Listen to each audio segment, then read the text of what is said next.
Un troisième topo de la matinée. On va rester donc dans la thématique abordée sur la presbyacousie ce matin, et avec le professeur Stéphane Gallego, on va vous faire un état de l'art sur la pratique de l'audiométrie vocale dans le bruit, dans le diagnostic et puis dans l'appareillage.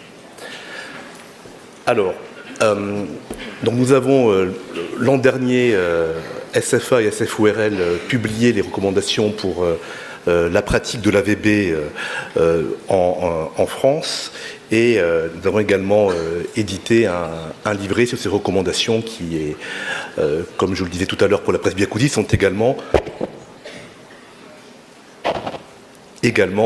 disponibles sur le site SFA et SFORL. Alors, l'audiométrie vocale dans le bruit, c'est le nouvel examen de référence pour la pratique de l'audiologie moderne. Et pourquoi est-ce que c'est important de réaliser l'AVB? C'est un test qui est plus écologique, est également plus sensible, qui va permettre de repérer les presbyacousies précoces ou bien les presbyacousies vues à un stade précoce, puisque la gêne auditive dans le bruit en est le premier signe. Et deuxièmement, pour les praticiens qui font de l'audiologie leur passion, je dirais que l'AVB, je le décrirai en un seul mot, c'est le carrefour obligatoire en pratique de routine, parce que l'AVB est perturbé dans les trois grands champs de l'audiologie qui nous intéressent en recherche, c'est-à-dire les neuropathies, les troubles centraux de l'audition et les surdités cachées. Et puis, troisième point, pour tout industriel qui est ou serait intéressé pour déposer un dossier de remboursement, de demande de remboursement à la Haute Autorité de Santé, donc ces dossiers sont évalués par la CNEDIMS. Moi, ce que je peux vous dire pour y siéger, c'est que c'est pas la peine d'y aller si jamais le dossier ne comporte pas les résultats en AVB avec l'EDM que l'on veut faire rembourser. S'il fallait décrire maintenant les tests d'audiométrie vocale dans le bruit, il y en a de deux types. Ceux qui utilisent d'abord du matériel vocal court, donc des logatomes, des mots ou des chiffres. Et s'agissant des logatomes, il faut saluer la contribution de Léon Daudelet à la pratique de l'AVB en France, et notamment ce que je retiens moi vraiment de ça, ce qui nous laisse, c'est vraiment l'utilisation de l'onde vocale globale, qui sera ensuite et qui a été ensuite repris par l'équipe donc de Christian Renard, que je salue, et de Christophe Vincent pour le test qu'ils ont développé à Lille. Maintenant, pour les mots et pour les listes de mots dissyllabiques, à l'Institut Mariapps de Bruxelles, Patrick Verheinden a utilisé les listes de Lafon de manière concomitante avec un bruit qui est propre à Mariapps, et qu'on va certainement, je pense, avec Arnaud essayer de tester en France. Et puis, troisièmement, il y a les triplés de chiffres. C'est un test qui d'abord a été proposé par téléphone et ensuite par Internet, et maintenant en app sur les smartphones. Le test tel qu'il est proposé en France, c'est entendre en suédois, c'est ERA, est présenté en conditions antiphasiques. L'intérêt de présenter les stimulations, les chiffres en antiphasique, c'est qu'on va on va impliquer des neurones du tronc cérébral qui sont dédiés à l'écoute binaurale et qui nous permettent de gagner du temps dans le traitement de l'information dans le bruit. Quand on présente en stimulation antiphasique, si vous êtes normand-entendant, eh bien vous gagnez du temps pour traiter l'information auditive. Par contre, si vous avez une sollicité de perception asymétrique ou bien un trouble conductif, on peut le révéler par l'administration en antiphasique. Quand on veut être plus écologique, on va utiliser des phrases. Donc là, vous avez les 5 tests qui sont disponibles en français et qui utilisent des phrases. Alors on aura des amis québécois qui peut-être nous parleront du FR Bio et des travaux de François Bergeron plus tard. Aujourd'hui, en France, on utilise principalement 3 tests. La version française du test Matrix développé par Birger-Kollmeier à Oldenburg. C'est très intéressant parce que ça va nous permettre de réaliser des études cliniques multicentriques entre différents pays européens et Paul Avant qui est dans la salle ne me dira pas le contraire. L'intérêt aussi, c'est que vous avez une bibliothèque de matériel vocal qui est inépuisable, avec à chaque présentation, à chaque itération, un nouveau matériel. Par exemple, Stéphane un pull au vert rouge ou bien Hung a une chemise blanche ou bleue, je ne sais plus aujourd'hui. Ensuite, vous avez la vocale rapide dans le bruit, développée donc à Lille et qui est l'adaptation française du Quick Speech in Noise, qui est un test américain et qui utilise pour bruit l'onde vocale globale proposée en première intention par Léon Daudelet. Et nous avons également le Hearing in Noise Test, un test donc américain qui a été utilisé très longtemps outre-Atlantique, qui continue à l'être, et qui a ensuite été disponible en français américain, donc au Québec, et dont je vais vous parler de la validation en français européen dans quelques minutes. Il existe une revue des différents tests d'audiométrie vocale dans le bruit que l'on a rédigé donc en collaboration avec nos amis du Québec, plus exactement d'Ottawa, José Lagacé et Léon Daudelet pour la Belgique. Alors ce schéma, si vous ne le connaissez pas, représente à gauche donc l'ensemble des tests dont je viens de vous parler, le test de Marie-Apps, le triplet de chiffres, le Framatrix, le HINT et le VRB avec leurs valeurs normatives et les déviations standards. Si maintenant, comme sur le schéma de droite, on réorganise tout et on le normalise on le centre par rapport au seuil d'intelligibilité dans le bruit à 50%, vous voyez que la déviation standard n'excède pas, quel que soit le test disponible en langue française, plus ou moins 3 décibels. Et vous comprenez pourquoi est-ce qu'on a pris cet intervalle de plus ou moins 3 décibels dans l'arrêté de 2018. Vous voyez que lorsqu'on est à plus 3 décibels de SNR par rapport au SIB 50, on est dans l'indication de la prothèse auditive. Le bureau de la SFA et un groupe de travail, notamment Thomas Roy ici présent et Morgan Potier, également Damien Bonnard et Mathieu Del Rio, le président du CNA. Nous avons travaillé par de belles journées de juin pour définir pour chacun des tests listés ici leur intérêt en dépistage et diagnostic initial. Pour les ORL également pour l'indication de l'appareillage auditif. Et vous voyez que les 3 tests dont je vous ai parlé, Frama, HINT et VRB, se distinguent par leur intérêt. Et pour les audioprothésistes ensuite, l'intérêt des différents tests pour la mesure du gain, le suivi des implants cochléaires donc avec les ORL, la mesure de l'apport à la binauralité et puis les études cliniques. Je vous disais que le Framatrix, mais également le FR-Bio et le VRB ont tout leur intérêt dans ces indications. Un exemple de validation récente donc, de tests d'AVB qui a été donc, conduit à Lyon, à la Croix-Rousse et puis à Paris par Johanna Savin, Éric Bailly-Masson, Célia Joseph, Catherine Boiteux et pour l'équipe ORL, Pierre Hénard, Charles Alexandre et moi-même. Donc l'article a été publié en juillet dernier. On a essayé, on a voulu valider la pratique du HINT dans un temps très court, en moins de 5 minutes, et pouvoir proposer ce test à la fois pour le diagnostic audiologique et à la fois pour ensuite le suivi audioprothétique avec une configuration minimale, avec un seul haut-parleur en face du patient testé, délivrant à la fois le bruit et les listes de phrases pour une passation de moins de 2 minutes par condition. On va voir quelles conditions ont été testées. Le test, il est délivré en procédure adaptative. Vous savez tous ce que c'est. Ce sont des procédures qui sont héritées des mesures psychoacoustiques en recherche, qui consistent à chaque itération à présenter un SNR qui tient compte de la réponse du patient à l'itération précédente. Donc si jamais le patient a mal répondu, entre guillemets, ou qu'il n'a pas compris, on va augmenter le rapport signal sur bruit, et puis par exemple de 3 décibels. Et ensuite, si jamais il répond bien, par contre, on va le diminuer et on considère qu'il faut en moyenne au moins 8 allers-retours, up and down, pour arriver et à approximer le SIB 50. Voilà les résultats.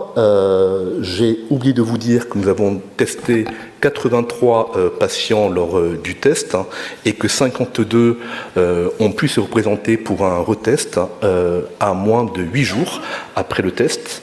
Les patients avaient les sujets avaient entre 19 et 49 ans. Et là, vous avez la comparaison entre l'oreille droite et l'oreille gauche. Il n'y a pas de différence significative OD, OG, à la fois au test et au retest. Voici la comparaison entre les conditions binaurales au casque et puis champ libre. De la même manière, aucune différence entre le test en champ libre, au test et au test, et pas de différence non plus pour le test avec le headphones, avec le casque, et pas de différence entre les deux conditions, champ libre et casque. On continue avec les comparaisons entre test et retest pour toutes les conditions, champ libre, casque OD, casque OG, et binaural, et vous voyez qu'il n'y a pas de différence significative entre le test et le retest, et donc il n'y a pas non plus d'effet d'apprentissage sur l'utilisation du hint dans cette indication. Pas d'effet du sexe, puisque les niveaux de SIB50 étaient les mêmes chez les messieurs et chez les dames, et puis dans notre population, il n'y avait pas entre 19 et 49 ans d'effet de l'âge sur la valeur du SIB50. Voici les distributions des SIB50 entre test et retest. Vous voyez que en moyenne, on arrive à une valeur normative qui est de moins 1 dB. En discussion, alors pourquoi est-ce qu'on choisit, quel est l'intérêt du Hint 5, c'est que le bruit est constant et on fait varier le niveau de la voix dans la mesure où on réalise un test qui est très court, en moins de 2 minutes. On ne veut pas que d'éventuelles mises en jeu d'algorithmes de réduction du bruit avec la prothèse auditive puissent impacter la mesure du SIB50 sur un temps très court, et c'est pour ça donc qu'on a choisi ce mode donc de stimulation. Le bruit, on le délivre à 60 décibels parce que c'est écologique, et puis que 60 décibels, par exemple, c'est le niveau de ma voix en ce moment. Par contre, on ne pourra pas faire le test oreille nue si la perte tonale moyenne excède 55 décibels. Donc c'est court, c'est reproductible. Il n'y a pas de phénomène d'apprentissage, il n'y a pas d'effet de l'âge jusqu'à 50 ans, pas d'effet du sexe, peu d'investissement matériel avec un seul haut-parleur, et donc on a des champs d'application variés pour le dépistage, les troubles centraux de l'audition et l'évaluation de la qualité du réglage. Depuis 2022, on peut délivrer ce test avec un système extrêmement compact. Donc c'est ce système qui a été retenu pour la mise en place de l'expérimentation nationale ICOP. Qu'est-ce que c'est que ICOP? C'est un projet porté par WHO, par l'OMS, pardon, pour permettre en soins primaires de repérer tout ce qui peut être lié au vieillissement, donc la locomotion, l'alimentation, les troubles de l'humeur, les troubles cognitifs, et puis sur le plan sensoriel, audition et vision. J'espère qu'on aura l'occasion d'en parler dans quelques mois. Voilà, la parole est à toi, Stéphane. Tu as pu, là. Ouais. Très bien. Bonjour à tous. Donc au niveau des tests dans le bruit, ce que vous a montré Hung, c'est qu'il y en a beaucoup de différents. Il y en a, et en fait, ce qui est important, c'est de choisir le test par rapport à ce qu'on veut mesurer. Donc le test doit être adapté. Donc dans un premier temps, il faut se poser des questions en fait sur l'objectif en fait du test. Est-ce que c'est du dépistage?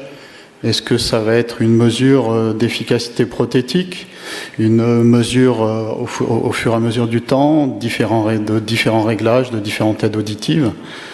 Donc ça, c'est important avant de faire un test pour faire un test, parce qu'on va voir justement que avec un test, un haut-parleur ou 3 ou 5, ben, en fait, ou 2, on ne va pas mesurer du tout les mêmes concepts. Le choix du matériel phonétique est aussi important. C'est vrai que de plus en plus, on utilise des phrases que j'appelle sans signification, parce que c'est des phrases un petit peu aléatoires. mais le logatome ou le monosyllabique ou bisyllabique peut avoir son importance. Ça va dépendre aussi du niveau. À partir du moment où on met des phrases avec du sens ou des phrases sans sens, c'est pas tout à fait la même chose. Après, il y a deux types de procédures différentes. Il y a des procédures adaptatives où on va, comme le IN5, en fait, aller très rapidement sur le 50% et après tourner autour du 50% pour arriver à avoir une mesure fiable. Ou alors, on va faire une mesure de la fonction psychométrique, telle que le VRB, où on va choisir plusieurs types de RSB et puis on va mesurer l'efficacité. Il y a le choix du transducteur, pareil, est-ce qu'on le fait au casque, en champ libre, le positionnement des aides auditives, des haut-parleurs. Et après, la question, c'est est-ce que c'est individuel ou c'est un groupe de patients? Ça va dépendre aussi, par exemple, pour les mémoires, les mesures, le temps de passation va être différent. Alors, au niveau de l'efficacité prothétique, à quoi peut servir en fait le test dans le bruit? Quel est l'outil, l'aide auditive, qu'est-ce qu'elle va pouvoir faire pour améliorer la compréhension dans le bruit? On sait que ce qui est de plus puissant en fait pour améliorer la compréhension dans le bruit, c'est les effets de microphone directionnels. Après vient la correction de la perte et in fine, en fait, les réducteurs de bruit, bien que les fabricants nous disent que c'est assez efficace, ils sont beaucoup moins efficaces que la correction et que les effets microphones. Alors pourquoi je dis ça? Parce que la directionnalité des microphones, elle est efficace qu'en deçà de 1,50 m. C'est-à-dire que si vous mettez des haut-parleurs assez éloignés, parce que vous n'allez pas pouvoir mesurer cette efficacité, parce que la directionnalité des aides auditives, c'est 1,20 m, 1,50 m. Après, est-ce qu'on va mesurer des choses où on a découplé le bruit du signal avec un bruit totalement séparé du signal, un bruit diffus? C'est pas du tout les mêmes choses et ça va pas être du tout les mêmes informations qui vont nous aider à évaluer ou à corriger en fait le réglage du patient. Il faut savoir que pour que les effets directionnels se mettent pleinement en route, il faut entre 20 et 40 secondes. Le temps que l'aide auditive apprécie l'environnement sonore. Donc, si on fait des tests dans le bruit, mais qu'il y a des coupures entre chaque mot, où il y a un rapport signal-bruit, mais qu'il y a des coupures, l'effet directionnel disparaît ou est atténué. En théorie, il faudrait mettre le bruit en constant et faire passer la parole après, mais il faut au moins 20 à 40 secondes. Au niveau des réducteurs de bruit, ils vont agir différemment en fonction du type de bruit, du type de signal. Et pareil, il y a des temps de réaction pour que en fait, les aides auditives se mettent pleinement en route. Mais elle n'est pas de 20 à 40, c'est un peu plus rapide, c'est de quelques secondes. Alors, quand on a un seul haut-parleur, où on va stimuler ce qu'on appelle en diotique, où il y a la parole et le bruit qui sortent du même haut-parleur, on va en fait supprimer l'effet directionnel. Les micros en fait, ne peuvent pas dissocier le bruit de la parole. Donc ce qu'on va pouvoir mesurer, c'est l'effet de la correction avec et sans appareil, avec un réglage ou un autre réglage, avec une aide auditive ou une autre aide auditive. L'effet des débruiteurs, mais pas du tout en fait l'effet des microphones. Quand on met deux haut-parleurs sur le type Framatrix, où on va mettre de la parole et du bruit à gauche et à droite et inversement, c'est important aussi ce test-là, et ça n'a rien à voir par exemple avec le VRB où le bruit est devant, parce que là on va pouvoir mesurer les effets de microphone, mais aussi les asymétries qu'il peut y avoir entre la gauche et la droite, parce que en fait on va faire tourner en gros la parole autour du patient. Quand on met trois haut-parleurs, avec le bruit à la parole en face, on va pouvoir mesurer surtout les débruiteurs, l'effet de la correction, mais contrairement à ce qu'on peut croire, l'effet directionnel est pas très, est moins mesuré, puisque justement, sauf si on est en hyperdirectionnel, l'appareil, lui, va avoir du mal à dissocier le bruit de la parole. Donc quand vous faites un VRB, un haut-parleur ou trois haut-parleurs, déjà on ne peut pas savoir s'il y a un équilibre entre la gauche et la droite. Et en plus de ça, on va minimiser l'effet en fait directionnel. Alors que quand on fait à 5 haut-parleurs, on va créer un bruit diffus. Là, c'est là où on va pouvoir mesurer l'effet principal des micros directionnels, en sachant qu'il faudrait par contre que le bruit reste une bonne vingtaine, voire une bonne trentaine de secondes avant de faire des mesures. Donc ça, c'est important de s'en rendre compte. C'est-à-dire que quand on va faire des mémoires, on va faire des évaluations, ce qu'on va mesurer avec le test dans le bruit pour l'efficacité prothétique, pour améliorer les réglages, là, pour le coup, quand on fait ce test-là, on ne sait pas si la gauche est équilibrée en fait, par rapport à la droite. Donc ce n'est pas le même test qu'on doit faire pour voir ça. Donc après, il y a un problème de fiabilité de la mesure. Hung en a parlé, hein, il y a des tests de retest. L'équilibre des listes est très important. Hein. On sait qu'il y a quelques listes, si on utilise les listes de Fournier, et on va voir aussi sur le VRB, c'est pas très équilibré au niveau des listes. Hein. Il y a eu un mémoire qui est récemment l'année dernière. Ça va poser des problèmes. La précision de la mesure, elle va dépendre du temps qui va être consacré en fait au test. Alors quand on va mesurer avec des méthodes adaptatives, on va pouvoir réduire le temps de test pour avoir une précision, mais quand on va faire des fonctions psychométriques, il va falloir faire énormément de tests et en réalité il va falloir beaucoup de temps. Après, ce qui est important aussi de considérer, c'est que les méthodes adaptatives, elles ne sont pas non plus parfaites parce qu'on va très vite rechercher le 50% et certains patients ont du mal en fait à être dans l'effort, dans la difficulté parce que très rapidement il va se retrouver à 50%. Et puis on va avoir des gens qui vont lâcher ou qui vont donner des mesures en fait inexactes parce qu'ils seront beaucoup moins attentifs très rapidement. Et après, on va parler un petit peu de l'effet placebo, qui est un effet qui existe, même dans la compréhension dans le bruit. Alors juste, précision, au niveau statistique, si on fait une liste de 10 mots, et qu'on est à 50%, pour savoir en fait si la deuxième condition qu'on va tester est différente de la première, il faut être soit à 10%, soit à 90%. Parce qu'on n'a fait que 10 mots. Et si on a fait 200 mots, 59% est différent de 50%. Ça, je vous dis ça parce qu'en fait, souvent, on a l'impression, avec 20 mots ou 50 mots, qu'on était à 50, on est passé à 60, c'est meilleur à 60. Non, en fait, il faut 70 avec 50 mots ou 50 items.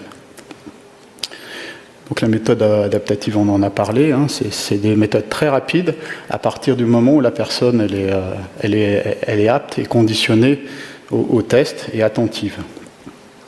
La méthode fonction psychométrique, elle est intéressante parce qu'en réalité, on ne va pas mesurer que le 50%, on va mesurer aussi la pente.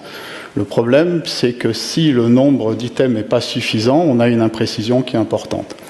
J'avais fait des petites mesures sur des régressions logistiques pour essayer de comprendre un petit peu avec le VRB, quand on a un RSB de temps, de combien on est précis de plus ou moins combien de dB en fait avec 4 phrases et 3 mots par condition, on est précis à plus ou moins 2 dB.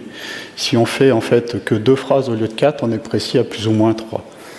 Alors ça paraît pas beaucoup, pour le dépistage ça peut être peut-être possible, mais après pour mesurer une efficacité prothétique, c'est peut-être un peu juste, en sachant que ce qui nous sauve, c'est que quand on va mettre 5 haut-parleurs, les effets microphones directionnels sont tellement massifs qu'on va avoir une amélioration nette avec et sans appareil.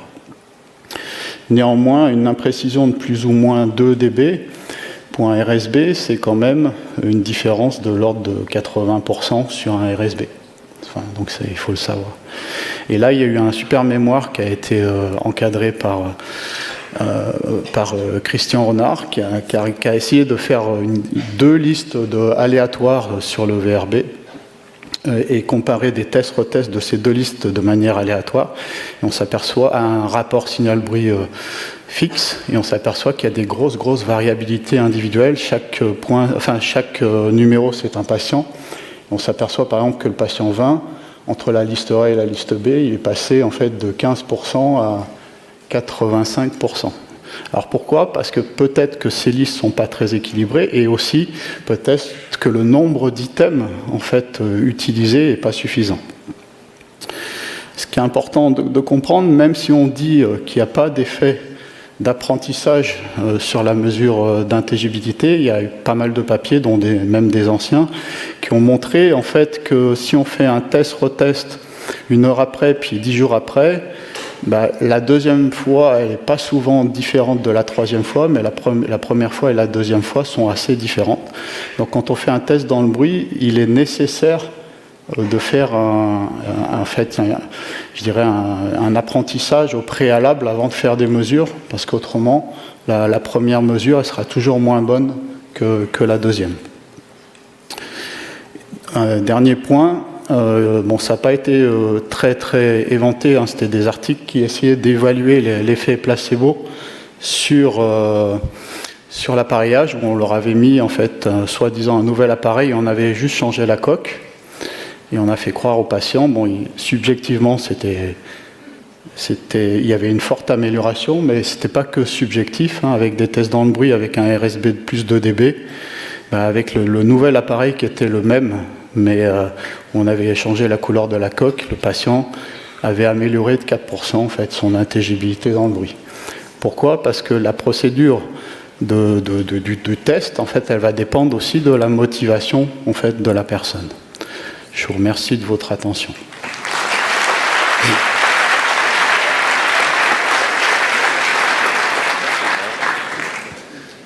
Merci, on a un petit peu de temps pour des questions, donc on a eu plusieurs questions pertinentes en lien avec la présentation. Je vais lire la première, qui rejoint l'écart type sur les mesures de tests vocaux dans le bruit. Donc pour synthétiser, on a un écart de 3 dB par rapport à la norme pour n'importe quel test vocal dans le bruit, alors que certains ont un écart type qui est plus faible, notamment le VRB, et comme on l'a vu peut-être avec un nombre de mots suffisant.